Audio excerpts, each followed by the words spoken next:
Civilization, the Roottrees are dead, and the gang. This is staying in.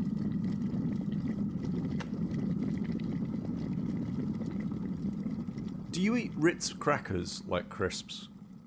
No. Next question. Why not? Well, you eat kind of like mini cheddars like crisps, and they're in the same family. They're cousins.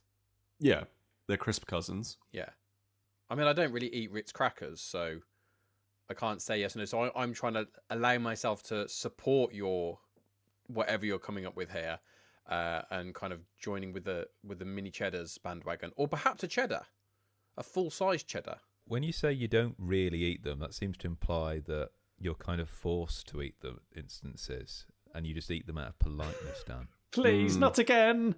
The only times I have a Ritz cracker is where I'm kind of like I'm really snacky, and I look in the fridge and there's nothing in there except for some Dairy Dunkers with Ritz crackers in them. That's the only time that I'll take that Ritz cracker plunge. Yeah, can we just get back? I feel like we're really diverting from the point here where Peter was obviously looking for some external validation to the fact he's just eaten Ritz crackers like they're a packet of Walkers. So is that just opening the box and just sticking your hand in? Yeah. Just straight up devouring an entire box. Like the box in June. I think if the crisps are served in a box, then you don't eat them same as crisps. I mean, there's a bag inside the box. Yeah, but it's still in a box. I mean, I'll admit, I can't think of any other boxed crisps. I've had tinned crisps. Right. But they're more kind of like a serving suggestion. The tin becomes a bowl. Have you had a bag of baked beans, Dan, as well? I've had a bag of Coca-Cola. What? I must have told you this story before. A bag of Coca-Cola. This is just too much. I think maybe us recording the four of us is just too much. We realise this now. Dan, hold on. You've not drank the syrup raw, have you? No. I've not like been really. I've not worked in a pub and got desperate. Just grabbed a bag of post mix. No, I was in this is years and years and years ago now. I was in Thailand. It was Bangkok. I was in, and I'd gone to just to get a drink, and all the kind of I wanted just a cool drink of Coca-Cola. The only ones they had were like the glass bottles. So I was like, brilliant. I'll grab one of them. So I bought it. Left the shop. As I'm walking down the road, the shopkeeper comes running after me. I'm like, okay, I didn't steal anything. Brings me back to the shop and kind of in sort of broken English, because obviously I'm an Englishman who has no knowledge of any other language, so I have to try and decipher kind of what he's saying.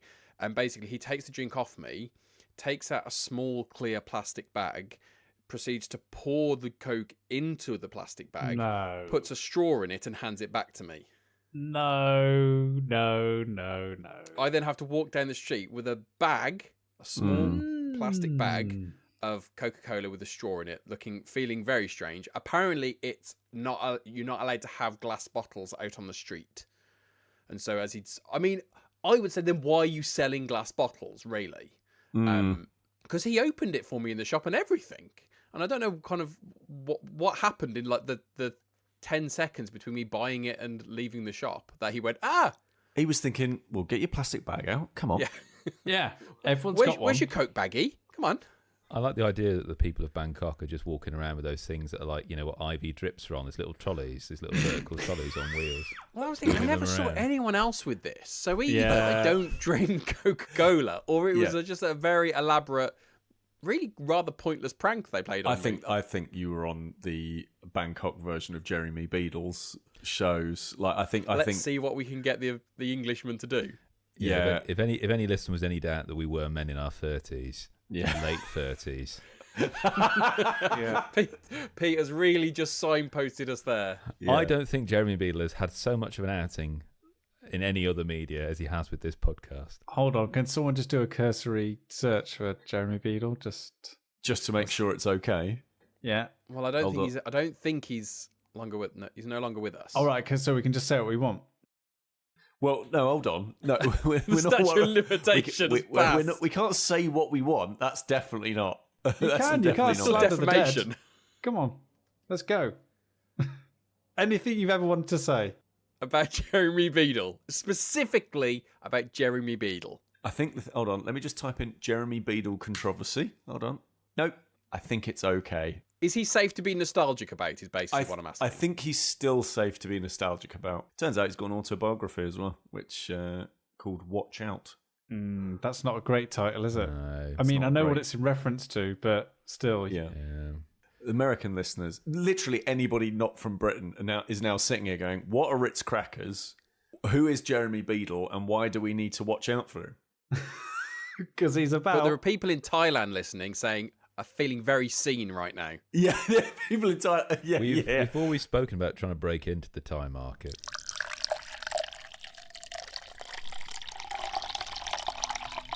Anyway, why are you eating so many Ritz crackers? Because they're left over from when you folks came to hang out with me. Oh, Snack Mountain. We reached its base. Yeah. You reach base camp. Probably. Yeah, we reached base camp and then turned away from its lofty summits of jam tarts, quote unquote healthy snacks, and off-brand crisps. And I just had a big box of. I don't spare any expense. Went to Aldi and picked up a box of knockoff Ritz crackers, and we didn't really eat many of them, so I just chowed through 'em. Oh, good. I felt like it needed to be out of the house. What was the high point, so to speak, of Snack Mountain for you? What's the one that you've been like, yeah, this has worked well for me? Was it the jam tarts? I haven't seen a jam tart in many a long year. I thought the jam tarts were top tier. You had a couple of wagon wheels, Dan. I did. I took them with me. Which in Thailand, obviously, you eat out of a cup. Yeah. Yeah, I think for me the jam tart was the pinnacle of that. Mostly because I don't want to accept the middle classness of what I actually think it was, which was limoncello panettone. Yeah, we know we all know who you are, Pete. You don't have to hide it. This is a safe space. Very bougie. Very bougie. But it was a lovely time. Well, I mean, I thought it was a lovely time. I had all my pals around me. We had Alex's father join us. We had Aaron, who's a friend from work, and we managed to play Civ. Yep, which we spoke about in the last episode, your prep for it. Did it deliver for you, Pete? It was your first time hosting with us with this big, epic board game. First time playing it as well. Yep. Yeah, I think so. So 7 players. We had a big table.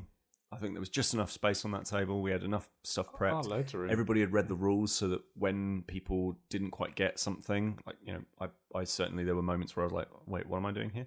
I think we had enough coverage whereby we were able to muddle through the first few rounds to the point whereby, and we were able to do it relatively quickly. And then kind of like we did the first time that we played Twilight Imperium. And yeah, it was amazing. I thought that game delivered in absolute spades. Again, a game from 1982. We talked a little bit about it last time, that it was this proto-Euro. And it's definitely not a Euro game. There is conflict, there is direct action against others, but it's bonkers. You can totally see why it was Avalon Hill's, like, bread and butter, that, and things like Squad Leader and stuff like that. Like, you can absolutely see why with Civilization. It is just, there's so much stuff in there where you just think to yourself, this is so clever, and it just feels really foundational, to the point that you look at it and you think about the games that are around at the time and you just think, this must have been like such a massive breath of fresh air. Yeah, like I remember, we played it for like 9.5 hours, I think was the play time in the end. Yep. And despite being absolutely chegwined at the end by Aaron, I really loved it.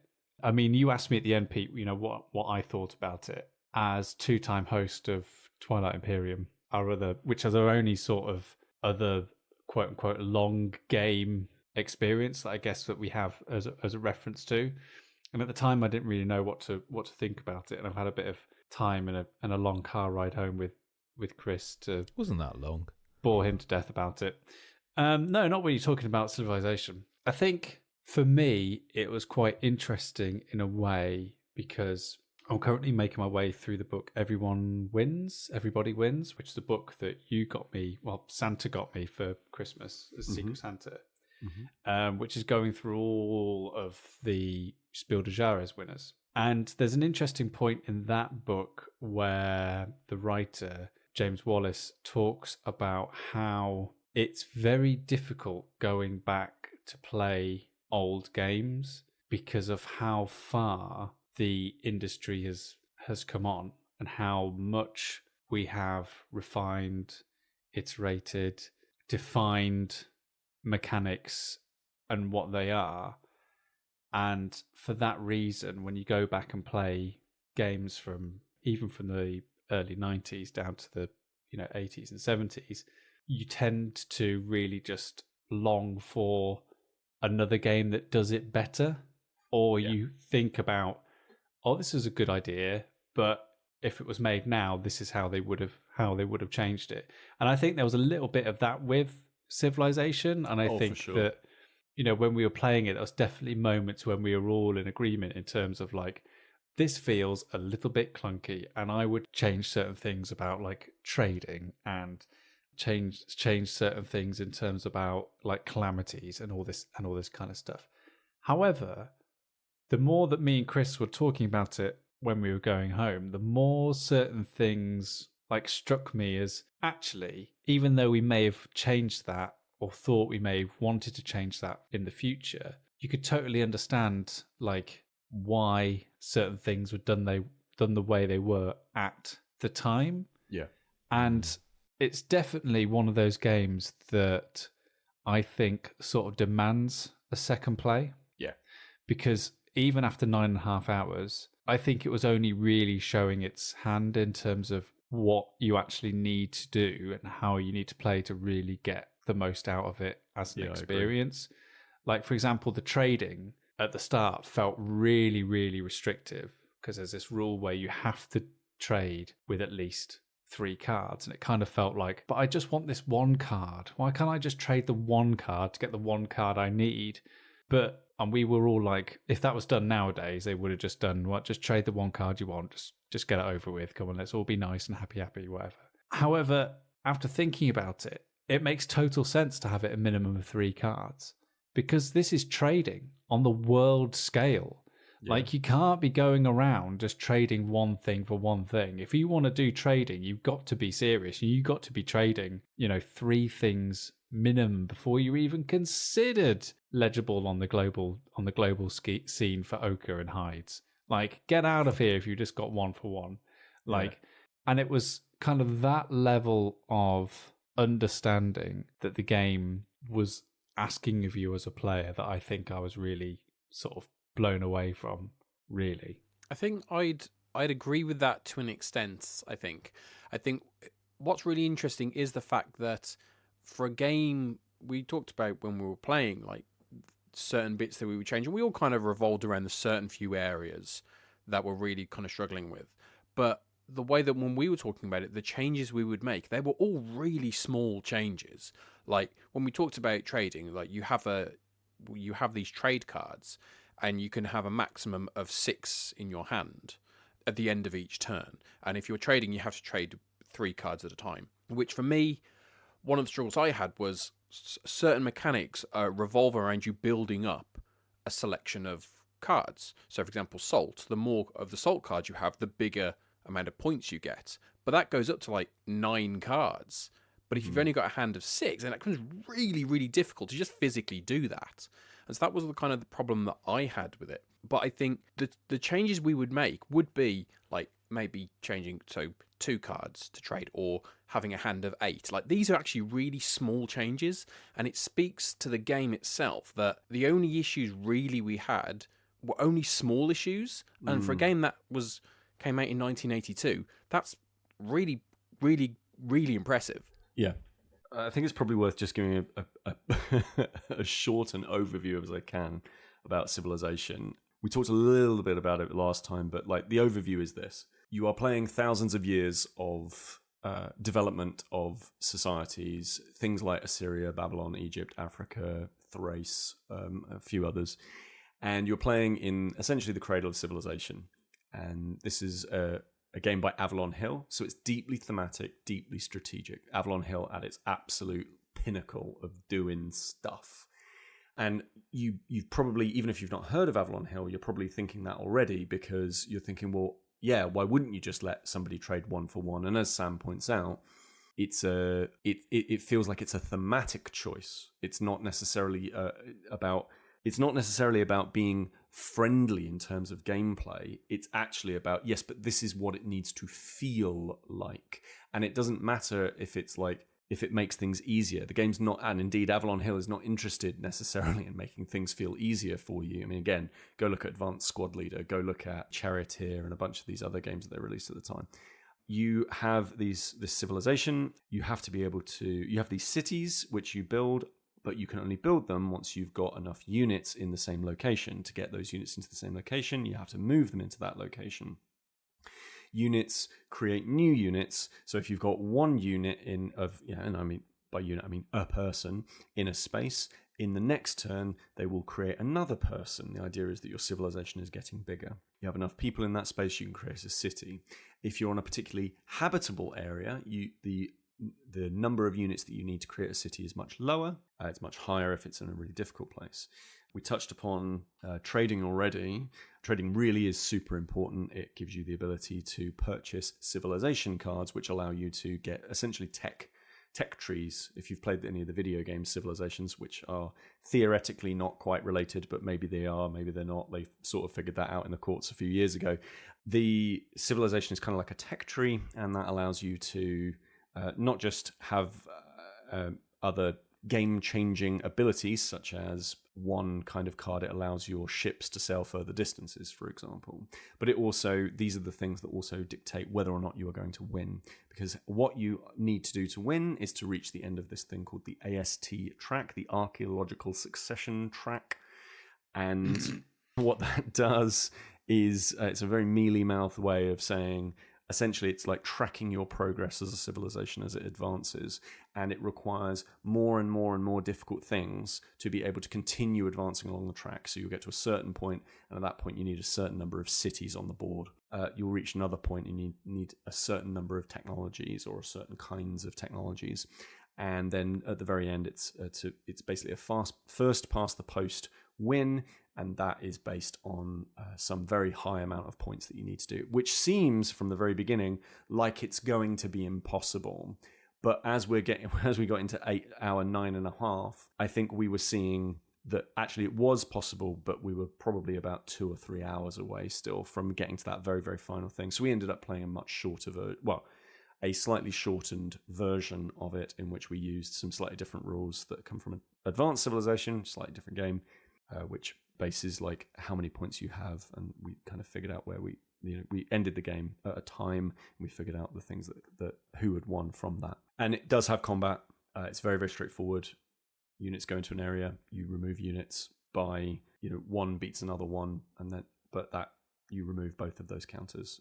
There are technologies that add to that, but it's all very straightforward, and it seems like a very, very daunting game, because I think one of the big things that I found with this is, yes, it does need some updates and some additions, but a lot of it was basically around things like clarity of rules. It was around how that rulebook was laid out. We used a community reformatted version. It was way, way better, but definitely it still needed a lot more. There were very few diagrams. There were very few examples of play. And again, these are just things that we've learned now over time. These are things that make games flow faster. I think the thing that I came away from Civ most impressed with is that there's a game there that, and I still think it's worth playing. Like I think it's a really great game, and like the Avalon Hill version is long out of print. There is a Gibsons version which is in print. It got re-released I think in 2018, and it's very, very similar, like almost identical. I do think it's like, I really love it. I think it's a great game. But I think that the thing about it that I found that was fascinating was when I started reading after the weekend. I started reading a magazine called The General. Oh yeah. Oh my word. Oh yeah. Did you wear your hat whilst you're reading it? Well, it was quite the thrill, let me tell you, Sam. So The General was a magazine that Avalon Hill put out whilst they were still going, and I downloaded all of the issues from archive.org of The General that covered civilization. And it's fascinating to see, first of all, a snapshot of that era of board games. Just, reading through magazines of that era is always like really fascinating. But the other part of it was how much that game was in flux already by the time that the game actually came out. So in the first magazine in which Civilization is mentioned, and remember, this is their game, right? They immediately identify, oh, by the way, we're actually doing this tiny little expansion and it adds more resources into the game. It's this expansion set. And if you keep running out of resources, and that means you run into calamities very, very quickly, and these are things that damage your civilization, you can add these in and the calamities will happen less often. They also do things like, and it's really interesting to hear your point about the hand limit, for example, the hand limit of 6. It's really difficult to get all the way up to 9. There is a variant that uses those resources in which the number of cards you can keep in your hand is based on the number of cities that you have on the board. Whoa. So if you build enough cities, you can have up to 9 cards in your hand, but you can also go all the way down to having just 2 cards in your hand if you've only got 2 cities. Oh, that's punishing. There are tons of other rules extras and extra variants and more information and strategies around how to play, how to pick which civilization you should be. Lots of really, really interesting stuff around that, because this was seen as a strategy game, which I think is different to, all of the civilization games that kind of came after Avalon Hills shot at it. They feel more like board games. They don't feel like strategy games in that chits and counters and squad leader style. And I think it's for me at least, because we played with a full cohort of 7 players, where turns could last some time. Yeah, I found that strategy less stressful. Same. Because I had time to kind of mull things over. And I'm surprised actually about the amount of simultaneous action that occurred. Yeah. So it isn't just us waiting for Pete to do his thing and then we move on to the next person, the next person, the next person. I found the whole process, and maybe it's because of the 2 games of Twilight Imperium, but playing a game for that amount of time where you feel that your backside will go to sleep. It happened to be the nicest day weather-wise of the whole weekend. We were indoors for 9.5 hours, but I found it such an incredible, joyful, relaxing, meditative experience, and it felt like a genuine treat to do that. Other highlights for me, just looking at the 3 of you here, Pete's negotiation skills when trading. Oh, awful. The worst trader which was ever been. Basically him saying, I want that. Yeah. Gimme. But this was the great thing about the trading, right? And this is what I only cottoned on to right at the end, is I think how the game wants you to trade is a bit like that guy who traded in a paperclip and then ended up getting a house. Yeah, sure. And it's because what I ended up doing at the end was going, right, I really need salt, but not to ask for salt, to try and get a group of anything that's more than 1 together, because that's valuable to someone. And that person will have salt. And it's kind of, you almost have to take a step back to actually trade the thing that you want. You can't start off with a car. You've got to go, right, I've got like a salt, 2 hides, and some bronze. So let's forget about the salt. Who wants 2 hides? Brilliant. I just need, 2 of another thing. That gives me 3 of another thing, which will then be more important for someone else, which will then get me the salt. It was that really sort of deep way of strategizing trade where you almost had to go, right, this is what I want in the end game, but it's going to take me 2 or 3 trades to get there, which is completely against modern board game design in that regard. And I thought that was really, really clever. One of the things that Aaron was talking to me about today, actually, just before this podcast, was one of the things that he realized was really clever about the trading that he would do differently next time. Was one of the things that you can do is obviously you can trade calamities. Yeah. And these calamities, they usually hit your civilization unless you have a technology that allows for you to sort of push that away a bit and mitigate against it. And one of the things he realized was what he should have done is I think he had one of the technologies that allows you to mitigate against famine. Yeah. And what he realized was actually in the future, what he would do is get the technology that allows you to mitigate against famine and then ask people to give him the famine card in trade. Because one of the subparts of that calamity, and indeed most of them, is that yes, something hits you and it affects you unless you can mitigate against it. Regardless, it then has a secondary thing whereby you can actually damage other people's civilizations as part of it. Another good example would be floods.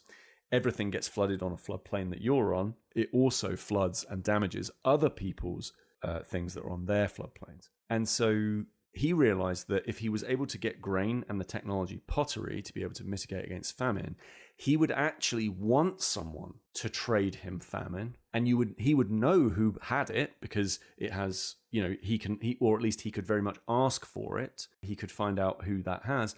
He could then take that on and then use it as a weapon against other civilizations because they don't have the ability to mitigate against. And actually, that does make it more of a strategic set of choices as to how you're going to erode the progress of others while mitigating the erosion of your progress. Because it's basically, Civilization, for me, is a game about grinding forward and trying to mitigate against problems. Which I know that sounds like not fun, but it is. Like, it is the story of civilizations enduring. Okay. I mean, that kind of undercuts my meditative experience. My second highlight was related to you, Sam, which was your pointy stick. Oh, yes. Oh, what a pointy stick. Don't leave home without it. Can I just throw one kind of my favourite bits? Actually, it's for both Sam and for Pete, which is where Pete, one of the rules of the game was that to build a city, you have to put 6 resources on a specific type of block. If there is a city kind of space there. If there's not a city space there, you can still build a city, but you've got to submit 12. So obviously that's a much bigger submission. And there was one moment where Pete had been building up a city and really kind of went in and managed to get 12 and he was going to do it. None of us really understood why he was doing it, but he had his reasons. And then he went to get a drink. And just before kind of we got to the point where he could turn it into a city, Sam, you moved in and just put in like 2, which you knew would knock his down a bit so he couldn't build a city. But what you didn't realise was that it would also basically screw him up for about 3 turns and lose all his points. And the realisation on your face, as well as Pete's face, when he realised what you'd done, was a really joyful experience for us who weren't involved in this interaction. Yeah. No, definitely. And the third highlight for me is that I think Daniel Frost is a closet Eurogamer. Yeah. I think absolutely. I've said it before. Loves and I'll the say it again. Dan, you have the perfect brain for this type of game. Mm-hmm. Yeah. Genuinely, you really do. Like, I was actually thinking about it, like, because I could have won. I didn't win. Yeah, we saw in the WhatsApp chat. Yeah, Alex's dad won, but I did, like, all the way home. I was thinking about, because on the very last turn, like, I thought I'd got my sums right to win, and then I'd missed a kind of a game mechanic, and actually I couldn't do what I wanted, and then I panicked, and my brain kind of, after 9 hours of play, it basically just frizzled out at that last moment. It says, "Know what? No, I can't do anymore," and I got it wrong. I ended up coming second, but all the way home, I was just running through my head, and I realised that I could have won the game if I just got my numbers right. And the numbers, I had everything I needed. I just, in that moment, couldn't do it. But I was also thinking that, obviously, I played Civilization. The last, like, proper kind of, I say grown-up game, but what I mean is it's in terms of a proper game with grown-ups. Obviously, I've played things like Rhino Heroes Super Battle. I've played kind of your Unos, little bits and pieces, Outfox, those kind of things, kind of, although some of them aren't just for kids, I'm primarily playing them as kids games. The last proper big game I played was the first time I played Twilight Imperium. So I've basically gone kind of back to back of Twilight Imperium and Civilization. Yeah. They're a big commitment. I do enjoy them. I couldn't do them a lot, but I do enjoy them. And I've had the same experience with both of these games. If anyone is perhaps thinking of something like Civ and thinking this is really overwhelming, I can't do it. It's too much. I'm not someone who plays a lot of games and I can do it. And I read the rules beforehand. I got a general gist of the rules. I kind of understood them, but I had a view of like, okay, well, I'm going to have to get my kind of feet under the table those first few rounds and get an idea of it. And once I played a few rounds, and it was the same with Twilight Imperium, suddenly all that thing that was really confusing stopped being confusing. Yep. And it became kind of, okay, this is the bit where I move my pieces. And all I have to do is move my pieces one space. And that's all it is. And as a result, like, it became easy. Like, it wasn't overwhelming. It wasn't really complicated and complex, which is what it felt like it was going to be. And I felt like I was going to sit there going, I don't know any of this. I can't understand it. And I was expecting to be like halfway through and be like, you know what? I'll sit out. Well, not so much sit out, but kind of mentally, I'll take a back seat and I'll carry on playing, but I'm not in this. But I didn't. I was able to stay involved and I did pretty well.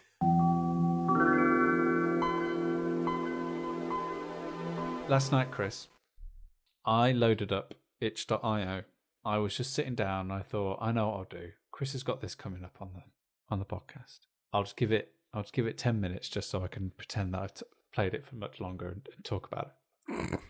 And I started playing the original Game Jam entry of the Roottrees Are Dead. So it's pretty good, isn't it?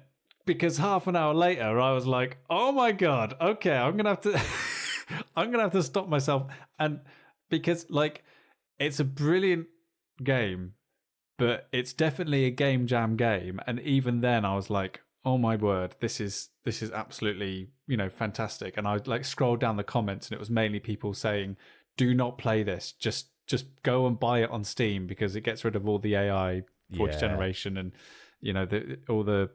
all the sort of the way that you interact with it and the music and the speech is all kind of finalized and made into a full published version." But my word, that game is good. It is very good, and I think it's perfect also because, Dan, you spoke about the Curse of the Golden Idol, and I know that, like Sam, you really like that game also. I am a sucker for Return of the Obra Dinn. That's my favourite deduction game, and I know that you hold Idol in higher esteem. I think that this is a lovely overlap of those two in terms of a Venn diagram. Now, admittedly, I've not played that much of it. You and I just played Far Cry together, and I thought, okay, I'll just install the game on Steam because you can only get this on Steam. This is the new version of it that just came out recently this year. Yeah, I'll just play 10 minutes. I looked at my watch, an hour and 10 minutes had gone, and it is very, very addictive. Yeah, like I felt like my mum, who's got an Ancestry account. Because this is a deduction game where you play a genealogist, and it comes from Robin Ward, published by Evil Trout, and it's set late 90s. Think like almost a little bit Hypnospace Outlaw, Pete, in terms of some of the stuff it's doing. Yep, looking at it now. Yeah. Looks like that. And with a boosted kind of art style, very reminiscent of games like Gone Home in that regard, where a very famous family called the Roottrees have perished in a plane crash, and you have been hired to kind of sort out their family tree because the kind of elder Roottree has in his will that only blood relatives of the Roottree family will inherit. So you've basically got to assemble this family tree. And what you have, like true armchair detective style, is like a cork notice board on the wall with all the empty spaces there. It's a bit like Case of the Golden Idol, where you've got this many clues you've got to find. They're there waiting to be filled, and you've got to go and surf the internet. In the 90s, you hear the lovely satisfying sound of a modem kicking in. You search their version of a search engine, basically, at this particular point, and you're trying to piece together this family tree. And that may sound quite onerous. Do I really want to play the internet on a game here? But actually, it's really, really intuitive. It doesn't handhold so much, but if I just type in the name of a relative, I'll get their bio, and I'll look below, and it says, oh, printing image, printing this. And by doing that, it started to print like extracts from a newspaper or a family photograph. And then you go over to your desk and it's all there assembled for you. You click on a face in that picture, it automatically saves that face for you to later drop into an empty space on the notice board. It smooths down a lot of the stuff that may be quite onerous. and actually allows you to do the stuff that you really want to do, that you feel like you've earned doing, which is dragging and dropping names into their places. What's their occupation? Who's married to who? And you'll find like a relative who wrote a book about the family, and they'll use information like, well, yeah, because such and such is the eldest, or they're taller than me, or they always wear plaid shirts, and they're the only one who had their ears pierced. You're looking at pictures going, okay, it must be them. And like there's a part of the notice board which looks kind of really interesting, which I've not gone to, which seems to hint at some kind of illicit marriage and birth there. So I already, just based on where these empty spaces are arranged on the notice board, I'm starting to piece stuff together a little bit more. And there's other little puzzles I saw in the trailer for the game, so I'm not really spoiling anything, where you'll have fragments of a photograph that you have to kind of arrange into place. So it looks to me like there's little mini games going on in there as well as like a giant additional part of the family tree that they've just written for this new version of the game. But like I had to pull myself away from it in the same way that I think my mum must do when she's trying to work out who we're related to on Ancestry. It's great. It's great. Pure armchair detective. And don't get me, I think we all want to have this experience, don't we, of having a cork board, of solving a case, but in a manner where there's nothing bad that can happen to us. You know, there's something really, really cozy and lovely about this game. And I'm just so glad that I've got so quick after Case of the Golden Idol, I've got another armchair detective game for me to play. I think the Roottrees, other than the unfortunate name, which does get a bit tiresome to type in over and over again. I'm assuming it's a play on Roundtree because they're a sweet manufacturer. But yeah, I love those kind of games. I've only played half an hour, mistakenly so, of the itch.io version, and even that, and it's sort of creaking under the weight of being a game jam game. Yeah, shows so much of that inherent promise and that delight at you just figuring things out for yourself and trying to unpick and understand how to navigate the world that you're in. The whole interface through this like 90s style PC, and having to search for books and magazines in an internet repository of books and magazines does mean that the game hits with a slight pang of nostalgia, as well as being slightly limiting in a good way. I think it just captures a bit, and it was the same in Hypnospace Outlaw in terms of just that kind of language that people would speak about people enthusiastically on blogs, that I did kind of have this, like, I did kind of like miss about that era of the early internet, because a lot of what you're doing in the early stages of the game, I don't know if the full release is like this, is reading blog posts, is reading enthusiastic fans who are sort of celebrating the youngest members of the family and talking about them and talking about their fashion and their clothing choices and how they'd like to be like them one day. And it's like that wonderful naive optimism of the early internet, which Hypnospace Outlaw was like as well, just like people wanting to be on there to celebrate something and sharing that fandom with other people, being an outlet for that, and using that as another sort of detective style game. Like Hypnospace Outlaw kind of had that, but it kind of was in the background, like you were doing something else but also discovering things as you were doing what your main job was. It's kind of like that Papers, Please thing where you're doing a day job but you start discovering stuff as you are doing it. However, with the Roottrees Are Dead, it's pure detective work. Like you are just sitting at your screen, looking at another screen, helping rich people become richer. Yeah. It's great. But like one thing that I don't know if it's in the game jam is you get this notepad where you can highlight text in anything you read, and it will, as soon as you highlight it, it will go into a notepad, and you can categorize that notepad. So to start off with, when I was playing, I actually had a physical notepad next to me and I was making notes, and then I discovered this mechanic. I thought, oh, this is great.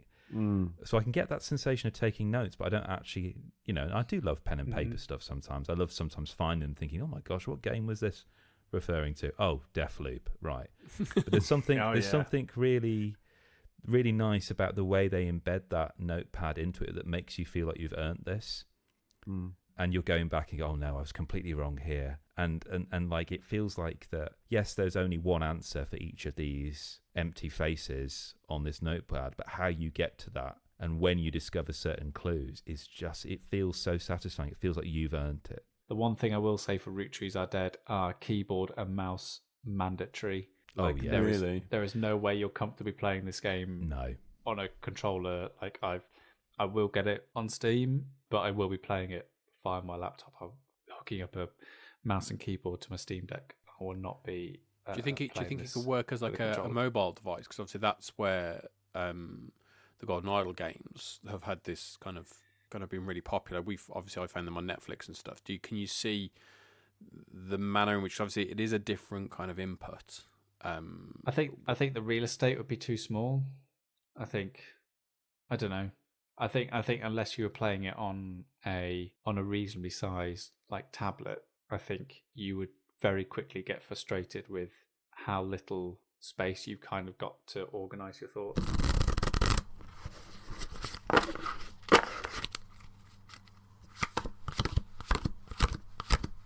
Right. Raise your hands if you like heists. Not doing them, but watching others do. Who doesn't like a heist? And then raise your hands if you like cooperative play. Oh yes, very much. Who so. doesn't like cooperative play? 2 out of 2. And then raise those hands if you like poker. Interesting. I've not played poker in about 20 years, so I don't know. I don't think I've ever played poker. You've never played poker? No, I've never played poker. Well, let me talk to you about The Gang. Oh. Okay. So you must have seen this at Essen, Pete. I don't know if I did. Because it was one of the big games of Essen. Was it? We did talk about it in one of the evenings with all the gangs. It was a big day. Well, you did, Sam. Okay. Well, I did obviously because I know what's going on. I know where all the happening stuff is. But The Gang was one of the big games to come out of the Cosmos stand for Essen. It's been absolutely gangbusters around the world, and I'm bringing it to you now. Okay. Because I think it's really good. And from the sounds of it, right, if I was to say the words to you, cooperative poker, like, it probably doesn't sound like the most intriguing prospect. And I think there is a big caveat to how The Gang works, which I will come on to. In terms of how gameplay operates, The Gang is a game that comes in a very, very small box. It's played with a standard 52 card deck of playing cards. So if you want to, you can just play it with the chips that you get and any deck of playing cards that you've got in your house. Mm-hmm. I'm lucky enough to have a few very, very special ones, so I play it with some of those and kind of rotate, which is nice because I'm finally getting those decks out into hands. And what happens is you are a group of criminals, I guess.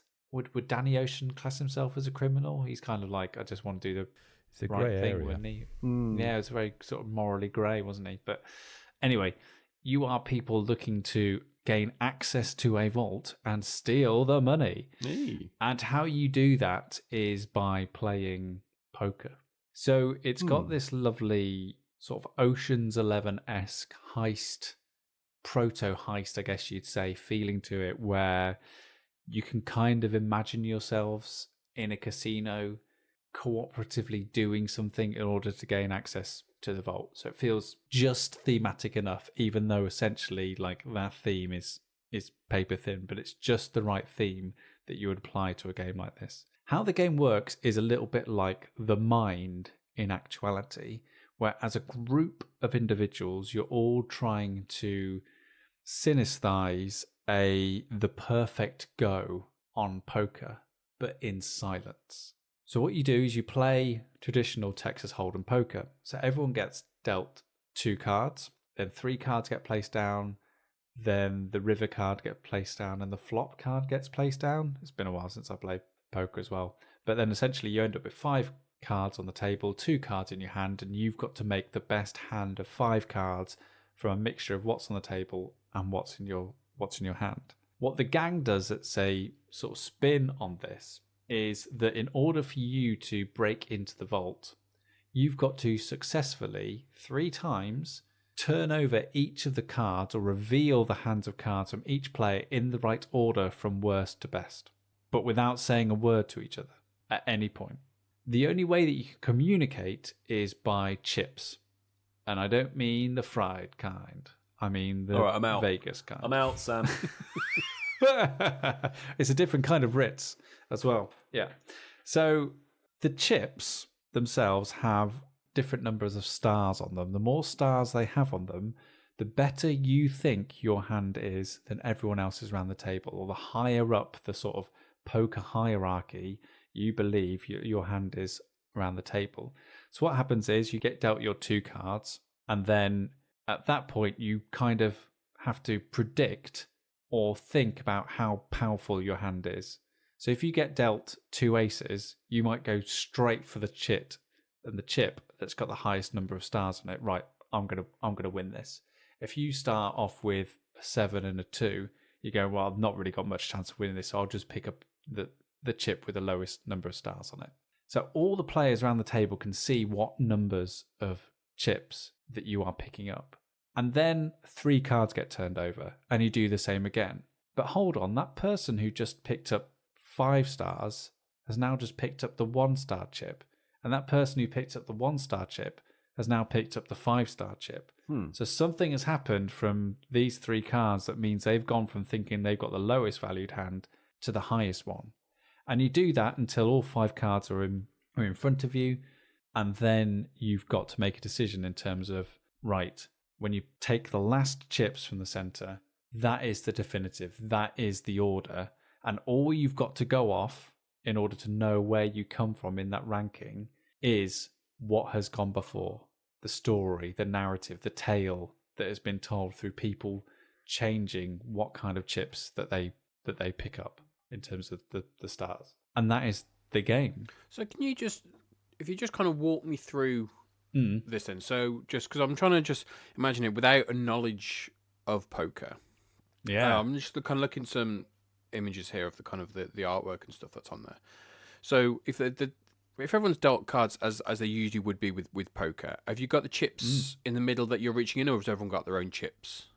No, you've got the chips in the middle that you're reaching in. So each round has its own set of chips. Is there, if there's 5 stars, are there 5 chips, or are there 3 of each type of chip kind of thing? No, there's only 1 of each number of stars. So there's only 1 star, only 1. Okay, so to begin with, I take the 5-star, and then after that round, I put it back, and then the next person. No, you don't. You don't put it back. You keep it. So you have different rounds have their own unique set of chips. So when it comes to the last and final round, each person has in front of them the tail of the round. Okay. How they might have gone from, all right, I think I'm level 3, or I think I'm like middle of the road all the way through, or I've gone from having the best to what I think is the worst, or I've gone from the worst to thinking that I have the best. And so you have all that knowledge in front of all the players. So when it comes to the last round, you have to use that without any other, that's all you've got to communicate with each other with, in terms of, like, you went from having the best to the worst when that card came out. So that must mean that maybe I now have the best, and that's all you get. Now, what you're saying there, Dan, is I think this is where sometimes the game can come a little bit unstuck. I've played this game with people who really, really like poker, and it's been amazing. I played this game with people who don't really get poker at all, and it's been amazing. I've also played this game where it's been 50-50, and it's been a real struggle. Because if you play this game as someone who doesn't really like poker next to someone who really understands it, it suddenly becomes a bit of a game where you go, well, obviously the probability of that happening is 20-1, and really, like, you know, if it's a pair, then you really should be banging high, because the probability of getting 2 pair is not this at all. However, if you're all on a complete same level in terms of either ignorance or expertise when it comes to poker, like, the game is allowed to kind of breathe in between those like areas of knowledge. But I have found that it does become really unstuck when there are people around the table who really know it and understand either the probabilities or the likelihoods of certain cards and certain arrangements of cards showing up, and people who don't. And I don't think we ever really got beyond that enough to kind of keep on playing. I think that's always the case with certain games where you've got people who, and obviously this being played as kind of around poker is very relevant, that when you've got people who really understand something and people who really don't understand something, you do have that issue which can come up with the people who don't understand feel kind of a bit stupid and, okay, well, I'm not going to get this. As I said, I've never played poker. Like, what I know of poker has come from watching films where people play poker. I know there's a thing called a flush, and 2 pair is better than something else, and all that stuff, and a straight flush and all that stuff. Like, is there any kind of mechanic to help me understand this better? So I know, like, is there a list that says like a 2 pair is better than a flush? Is there a flush is better than and that's the thing, because like for me, I don't really know. Everyone gets a player aid in terms of what beats what and kind of what comes higher than what. I think where it gets really sticky and in the weeds is when players only have a high card. And like when I played it once, there was 2 players who didn't have anything, but they had a high card, and communicating that when all they've got is a jack and it's a high jack, or it really gets muddled in terms of you got 2 pair and 2 players have got 2 pair, but which is the higher 2 pair? That's when the lack of experience with poker and understanding that really gets in the way of the game being allowed to flow. Because don't get me wrong, when this game flows, like that experience of being to unpick that puzzle and see that narrative play out in terms of where people have gone, in terms of picking the chips up that they have done, and then trying to understand that and place it amongst your own experience, is something that I've never really seen done in a board game before. And I think that is an exceptional mechanic. And I think in truth, we are probably the outliers in terms of what our exposure and our understanding of poker is to the majority of the board gaming community. The majority of people at Essen, Pete, I'm sure, have a very long and storied history with poker as just a game that they would play. Yeah. So, and the knowledge of those hands and the knowledge of that as a sort of a base level of understanding about card games. It's like trick taking as well. It's like trick taking is really popular, and it tends to be in other parts of the world and in other communities. It just so happens that, for example, I come from a part of the world that never really engaged with trick taking, and therefore it's just not something that's really embedded within me in terms of a set of mechanics and a set of understanding how card games work. Like the only card game that I really played as a kid was Shithead. So in terms of like the big question is whenever we bring stuff onto this show, it's kind of like who this game is for. And I think that's why I kind of sit like, I think The Gang is amazing. I think it's brilliant, but for the right audience. And I think if you're thinking about picking this up, is really thinking about what your engagement with those mechanics is going to be like. Are you going to be the person speaking to people who don't understand it, the probabilities of 3 of a kind turning up at this moment, or are you going to be able to have a shared level of experience around the table?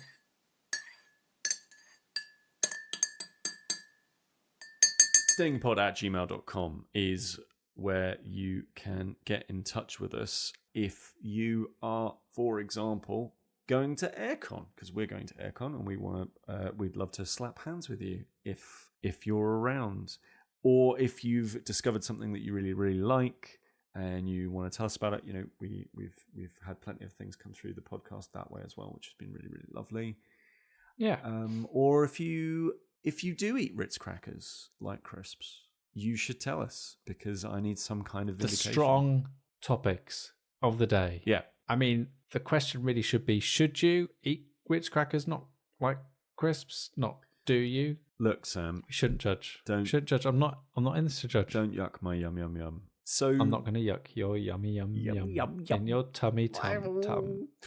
Instagram, we're on that. Yeah. And you can see pictures from Civilization. Yes. Sam's pointy stick. You can see my massive pointer. Yep. Okay. Easy now. At Staying in Pod. Yep. We have a Steam curator page where you can go and see all the video games, what we've talked about that just so happen to be on PC. You can go onto our BGG page as well. That talks about all of the board games. And again, both of those list out, hey, we talked about all of these different things on all of these podcasts. So if you do want to see what we happen to think about on a previous episode about something, then you can go and find that stuff there. On Spotify, obviously, if you're listening to us on Spotify, hello. Also on Spotify, we have Chris's wonderful playlists, which incorporate beautiful things and beautiful pieces of music around the things that we love. So I'm sure which also includes our Civilization playlist that you put together, Pete. Indeedly doodly, which I don't think was ever played. No, it wasn't. So we'll have to just put. Why was it not played? I think a bit of it was played, but I don't think we got through all 28 hours of it. No, we didn't. Did your playlist include any song that had a pun on any of the areas that we were at? So we had Africa, we had Babylon, and every time someone said Babylon, Sam said Babylon. There we go. Excellent. I think those things are on there. So you can find out all of this information on stayinginpodcast.com. And indeed, in the show notes, we will link out to various different things. Every single time we do a podcast, every single time we do a show, I always update the notes to include links to all of the things that we talk about. So if you're like, oh, that Civilization game sounds interesting, there'll probably be a link to, I don't know, probably BGG for Civilization because it's out of print. But Gibsons do it. Maybe I'll include a link there as well. And again, we'll also point you directly to all the other bits of stuff that we talk about, so you can go and check those out further for get more information on those. And if you remember, if you're blue and you don't know where to go to, why don't you go where fashion sits?